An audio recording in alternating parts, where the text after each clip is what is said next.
SV news కు స్వాగతం. ముందుగా హెడ్లైన్స్. బీజేపీ పాలిత సీఎంలలో అధిష్టానం కీలక సమావేశం. సంక్షేమ పథకాల అమలు తీరుపై ఆరా.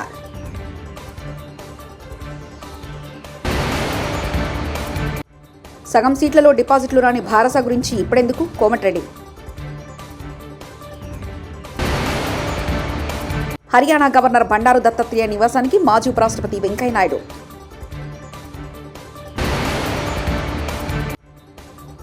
వృద్ధులకు పెన్షన్ పంపిణీ చేయనున్న సీఎం చంద్రబాబు. బీజేపీ పాలిత రాష్ట్రాల ముఖ్యమంత్రులు, ఉప ముఖ్యమంత్రులతో అధిష్టానం ఇవాళ్టి నుంచి 2 రోజుల పాటు సమావేశం కానుంది. ఢిల్లీలోని పార్టీ ప్రధాన కార్యాలయంలో జూలై 28న ఉదయం ఈ సమావేశం ప్రారంభమైంది.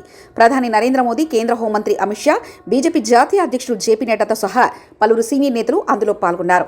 బీజేపీ పాలిత రాష్ట్రాల్లో కేంద్ర రాష్ట్ర ప్రభుత్వాల సంక్షేమ పథకాలు అమలు తీరుపై నేతలు చర్చించుకున్నారు. ప్రజలు ఎదుర్కొంటున్న ప్రధాన సమస్యలు ఈ సమావేశంలో చర్చకు రానున్నాయి. పేదల కోసం మోదీ సర్కార్ అమలు చేస్తున్న సంక్షేమ పథకాల అమలు తీరును చర్చించనున్నారు. 2 రోజుల పాటు దాదాపు 8 గంటల పాటు ఈ సమావేశం జరగనుంది. దక్షిణ కాశ్మీర్లోని పర్వతాల్లో భూమికి 3880 మీటర్ల ఎత్తులో ఉన్న అమర్నాథ్ ఆలయాన్ని దర్శించుకునే యాత్రికుల సంఖ్య ఏటేటా పెరుగుతుంది. అమర్నాథ్ యాత్ర ఏడాది గత సంవత్సరం రికార్డును బద్దలు కొడుతూ సరికొత్త రికార్డును సృష్టించింది. కేవలం 29 రోజుల్లో 4.51 లక్షల మంది యాత్రలో పాల్గొని అమర్నాథ్ గుహలోని మంచు శివలింగాన్ని దర్శించుకున్నారు. జూన్ 29న ఈ యాత్ర ప్రారంభం కాగా కేవలం 29 రోజుల్లోనే ఈ రికార్డు సాధించినట్లు అమర్నాథ్ ఆలయ బోర్డు SASB ప్రకటించింది. గత ఏడాది పూర్తి యాత్రాకాలంలో 4.45 లక్షల మంది అమర్నాథ్ని దర్శించుకున్నట్లు తెలిపారు. భాగ్యలక్ష్మి అమ్మవారి ఆశీస్సులతో తెలంగాణ ప్రజలంతా సుభిక్షంగా ఉండాలని మంత్రి కోమటిరెడ్డి వెంకటరెడ్డి ఆకాంక్షించారు. పాత బస్తీలో బోనాల ఉత్సవాల సందర్భంగా చార్మినార్ భాగ్యలక్ష్మి అమ్మవారిని ఆయన పట్టువస్త్రాలు సమర్పించారు. అనంతరం మీడియాతో మాట్లాడారు. గత సంవత్సరం వర్షాలు లేక రైతులంతా ఇబ్బంది పడ్డారని చెప్పారు. ఈసారి అమ్మవారి ఆశీస్సులతో సమృద్ధిగా వర్షాలు పడాలన్నారు. బారాసపై ఆయన విమర్శలు గుప్పించారు.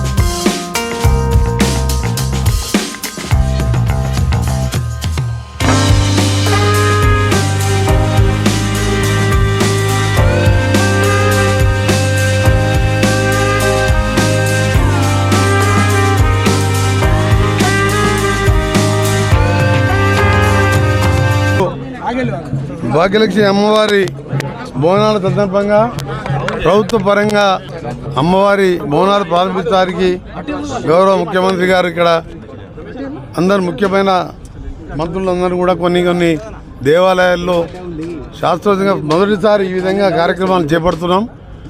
ఈ భాగ్యలక్ష్మి అమ్మవారి ఆశీస్సులతో తెలంగాణ ప్రజలందరూ, పట్టణ ప్రజలందరూ కూడా సుఖ సంతోషాలతో ఉండాలని అమ్మవారిని కోరుకోవడం జరిగింది. వర్షాలు కూడా బాగా పడుతున్నాయి. ప్రభుత్వం కూడా దాదాపు 11 లక్షల మంది రైతులకు 7,000 కోట్ల రుణమాఫీ చేసినాం. ఇంకో వారం రోజులలో మరొక 15,000 కోట్ల రుణమాఫీ చేయబోతున్నాం. ఆ తర్వాత మరొక 2 లక్షల రుణమాఫీ చేసి తెలంగాణ ప్రజలు బీదరికరించి బయటపడి అందరూ కూడా మంచిగా ఉండాలని ఆ కోరికతోనే తెలంగాణ రాష్ట్రం వచ్చిన సంగతి మీ అందరికీ తెలుసు. మీ అందరికీ చూసి 3 రోజుల కింద ప్రవేశపెట్టిన బడ్జెట్లో 10,000 కోట్లు మన తెలంగాణ చరిత్రలో కంబైన్డ్ ఆంధ్రప్రదేశ్ ఉన్నప్పుడు కూడా 10,000 కోట్లు ఎప్పుడు హైదరాబాద్ పెట్టలే. 10,000 కోట్లు హైదరాబాద్కే కేటాయించడం, దాదాపు 10,000 కోట్లతో మెట్రో పూర్తి చేయడం, మూసీని 30 నుంచి 40,000 కోట్లతోని ఒక తైపీ నదిలాగా, ఒక సబర్మతి నదిలాగా ఎక్కడైనా చుట్టుపక్కల పోయే ప్రజలకు, నివసించే పేద ప్రజలకు ఎన్నో రోగాలతో ఇబ్బంది పడుతున్నాం. దాన్ని కూడా క్లీనింగ్ చేసే ప్రక్రియ మొదలైంది. DPRలు తయారవుతున్నాయి. వచ్చే 3-4 సంవత్సరాలను పూర్తి చేయాలన్నదే మా లక్ష్యం. మెట్రో కూడా 3 సంవత్సరాలను పూర్తి చేయాలని పెట్టుకున్నాం. ఉస్మానియా హాస్పిటల్ ప్లేస్లో అదే డిజైన్తో కొత్త ఉస్మానియా హాస్పిటల్ రాబోతున్నది. అన్ని వసతులతో కూడినాము. హైదరాబాద్లో 5 హాస్పిటల్ పెద్దగా కడుతున్నాం, 4 LB నగర్, అల్వాల్, సనత్ నగర్, నిమ్స్లో. కానీ ఉస్మానియా ఉంటేనే ఈ ప్రాంత పేద ప్రజలందరూ కూడా అందుబాటులో ఉంటుంది. మరొకసారి భాగ్యలక్ష్మి అమ్మవారి ఆశీస్సులతోని ప్రజలందరూ క్షేమంగా ఉండాలని, ఎలాంటి ఇబ్బందులు లేకుండా ఉండాలని, వచ్చే 4 ఏళ్ళు కాదు, ఇంకో 5 ఏళ్ళు కాదు, ఇంకో 10 ఏళ్ళు కాదు, ఇదే ఇందిరమ్మ రాజ్యం ఉంటుంది. మీకు అందరికీ అండగా ఉంటుంది. భాగ్యలక్ష్మి అమ్మవారి ఆశీస్సులు కూడా ఉండాలని మరొకసారి అమ్మవారిని ప్రార్థిస్తున్నాం. మనం ఇలా బోనాలు అంటే చాలా ప్రతిష్ఠితమైన పండుగ. భాగ్యలక్ష్మి అమ్మవారు అంటే ఇంకా ఎంతో పవిత్రమైన మహిమగల అమ్మవారు. ఈ సమయంలో తెలంగాణ ప్రజలు సాంప్రదాయ బోనాల పండుగ సందర్భంగా ప్రజలకు మాజీ ఉపరాష్ట్రపతి వెంకయ్య నాయుడు హృదయపూర్వక శుభాకాంక్షలు తెలిపారు. బోనాల పండుగను పురస్కరించుకుని హైదరాబాద్ రామ్నగర్లోని హర్యానా గవర్నర్ బండారు దత్తాత్రేయ నివాసానికి వెంకయ్యనాయుడు విచ్చేశారు. సమాజంలోని ప్రజలందరూ సుఖ సంతోషాలతో ఉండాలని, అందరి కుటుంబాలు ఆనందం వెల్లివిరియాలని వెంకయ్యనాయుడు ఆకాంక్షించారు. ఈ సందర్భంగా వెంకయ్యను బండారు దత్తాత్రేయ సెలవుతో సత్కరించారు.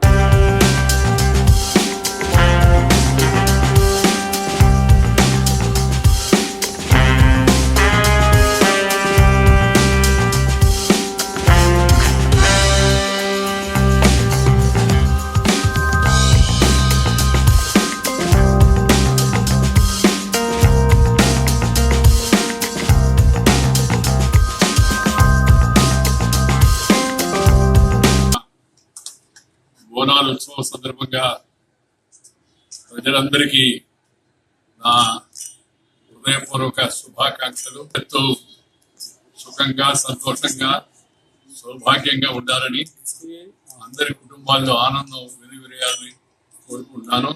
ఈ సందర్భంగా పెద్దలు శ్రీ బండారు దత్తాత్రేయ గారు వారి కుమార్తె మీరు కొత్తగా నిర్మించిన గృహ ప్రవేశం సందర్భంగా ఇచ్చారు.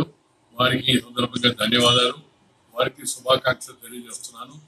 నేను ఈరోజు హైదరాబాద్ నగరంలో ఉండబట్టి ఇక్కడికి వచ్చేందుకు అవకాశం వచ్చింది. అందువల్ల వారి కుటుంబ సభ్యులందరూ కూడా పేరు పేరున అందరికీ నేను శుభాకాంక్షలు తెలియజేస్తాను. అలాగే ఈరోజు నేను ఇక్కడికి వస్తున్నానని తెలిసి సార్ ఇంటికి వచ్చిన మన మీడియా మిత్రులందరికీ కూడా మీ కుటుంబ సభ్యులందరికీ బోనాలు శుభాకాంక్షలు. ముఖ్యమంత్రి చంద్రబాబు నాయుడు సత్యసాయి జిల్లా పర్యటన ఖరారైంది. ఆగస్టు 1వ తేదీన మడకసిరి నియోజకవర్గం గుండుమలలో సీఎం పర్యటించనున్నారు.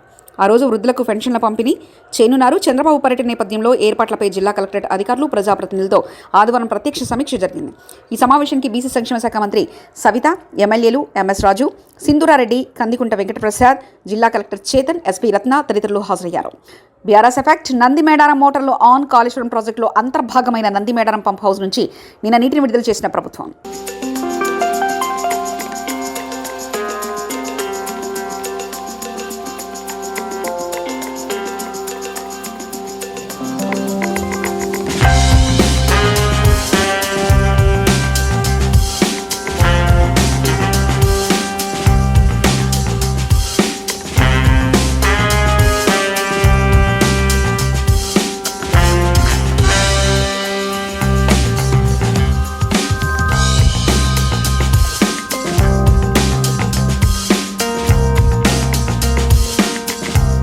Kaleshwaram motor switch on, Kaleshwaram link to కింద మోటార్ ఆన్ చేసి ఎల్లంపల్లి ప్రాజెక్టు నుంచి మధ్యమానేరు ఎత్తిపోతలు ప్రారంభం. ఆగస్టు 2లోగా కాళేశ్వరం పంపులను ఆన్ చేయకుంటే 50,000 మంది రైతులతో వచ్చి తామే ఆన్ చేస్తామని కేటీఆర్ ఇచ్చిన అల్టిమేటానికి కాంగ్రెస్ ప్రభుత్వం తలగ్గింది. గాయత్రి పంప్ హౌస్ ద్వారా నీటి విడుదల చేసింది. దీంతో రేవంత్ సర్కార్ కుట్ర బయటపడింది. కావాలనే నీలియకుండా ఇన్ని రోజులు తమ పొలాలు ఎండబెట్టారని రైతులు ఆగ్రహం వ్యక్తం చేస్తున్నారు.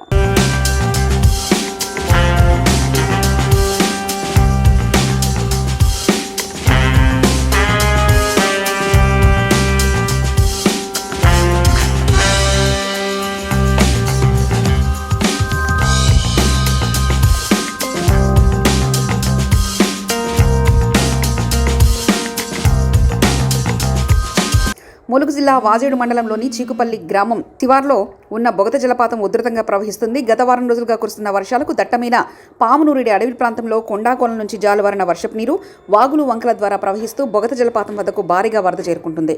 ప్రవాహ ఉధృతి పెరిగిన నేపథ్యంలో బొగత జలపాతం దృశ్యాలను వీక్షించేందుకు పర్యాటకులను అటవీశాఖ అధికారులు అనుమతించడం లేదు.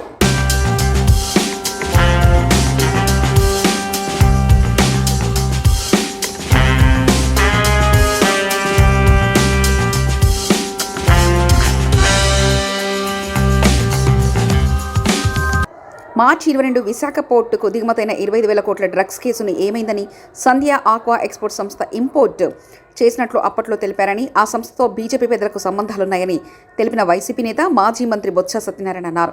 ఆదివారం ఆయన విశాఖలో మీడియాతో మాట్లాడుతూ ఎన్నికల ముందు వైసీపీ పార్టీపై నిందలు వేశారని, పార్లమెంట్లో ఎంపీలు ఈ విషయాన్ని ప్రశ్నించాలని, వాస్తవాలేంటి, ఎందుకు ఉపేక్షిస్తున్నారో చెప్పాలని డిమాండ్ చేశారు.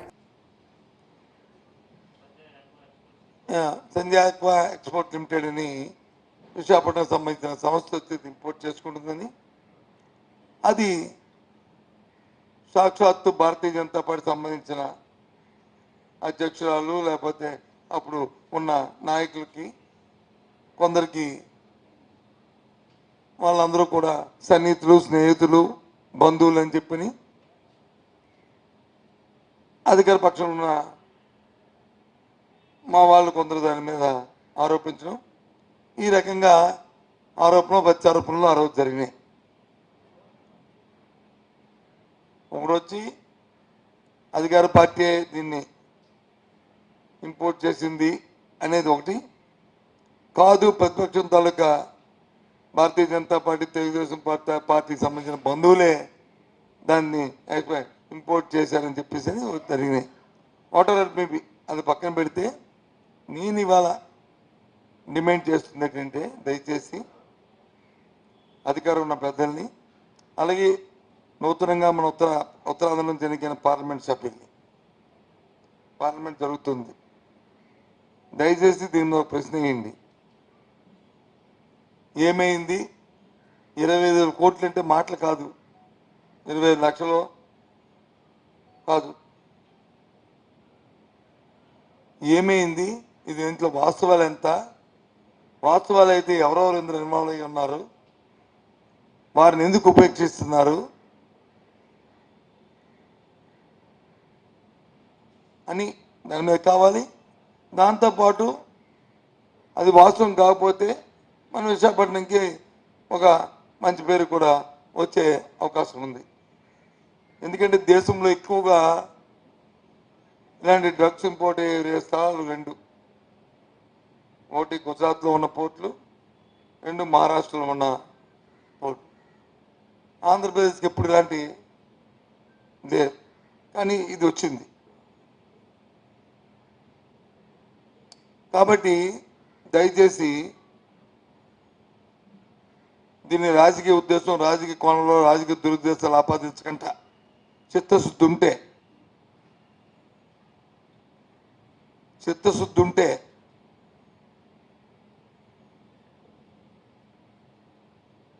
స్థానిక నాయకత్వం అయితే రాష్ట్ర ప్రభుత్వాన్ని కోరండి, ఎంక్వైరీ దీని మీద దర్యాప్తు చేసి వెంటనే దీన్ని నివేదిక తెప్పించాలి. మదనపల్లె సబ్ కలెక్టర్ కార్యాలయం ముందు ఆదివారం ఉదయం మీడియాతో మాట్లాడుతున్న కేంద్ర మాజీ మంత్రి చింతామోహన్. దీన్ని నేను ఖండిస్తున్నా. ఇది మంచి సాంప్రదాయం కాదు.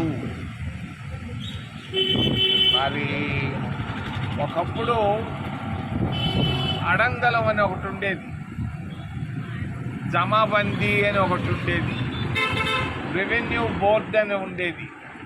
ఈ అడంగలాలు కనపడటం లేకుండా చేసేసారు. మరి జమాబందీ లెక్కలని ఒకటి ఉండేది, అది లేకుండా చేసేసారు. మరి రెవెన్యూ వ్యవస్థను భ్రష్టు పట్టించడమే కాదు, నాశనం చేసినటువంటి ఘనత కూడా వైసీపీ ప్రభుత్వానికి నా మిత్రుడు కుమారుడికే దక్కింది. నా మిత్రుడు కుమారుడు జగన్మోహన్ రెడ్డికే దక్కింది.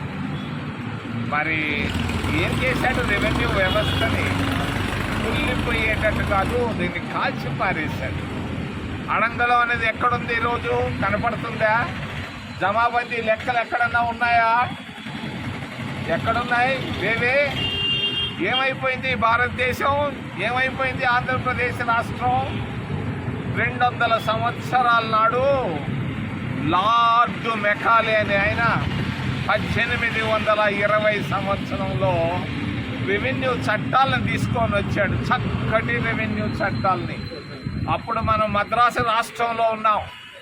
మద్రాసు రాష్ట్రంలో ఆంధ్రప్రదేశ్ కలిసి ఉన్నప్పుడు తీసుకొచ్చినటువంటి చట్టాల వల్ల మరి జమాబందీ లెక్కలు, అడంగలాలు వచ్చాయి. బీజేపీ పాలిత సీఎంలలో అధిష్టానం కీలక సమావేశం. సంక్షేమ పథకాల అమలు తీరుపై ఆరా.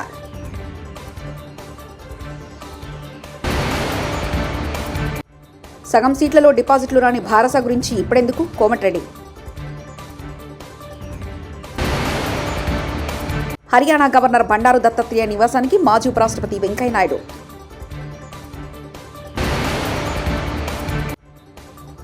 వృద్ధులకు పెన్షన్ పంపిణీ చేయనున్న సీఎం చంద్రబాబు.